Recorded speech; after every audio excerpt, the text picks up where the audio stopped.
I'm Billy Merriweather with Go Real Estate, and today I'm going to give you 3 simple upgrades you can do to get your home ready for the market. The first is your walls and trim. No smudgy or dinged up walls and trim. It's a huge no-no. So walk around your house, take a quick look, and see where we can make these improvements. If you're short on time, start with your kitchen and living room and then work your way out to the bedrooms. Next, take a look at your yard. Buyers will make a first impression within the first 5 seconds of pulling up to your home. So you want colorful annuals, fresh mulch, some potted plants, anything that's going to create a stunning curb appeal.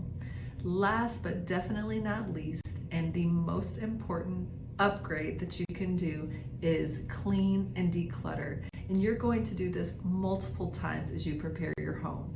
The best thing is when a buyer is walking around your home and they ask the agent, does somebody live here? If they ask that question, then you know you've done a good job with decluttering and depersonalizing your home. So if you're thinking about selling, give me a call. I would love to chat.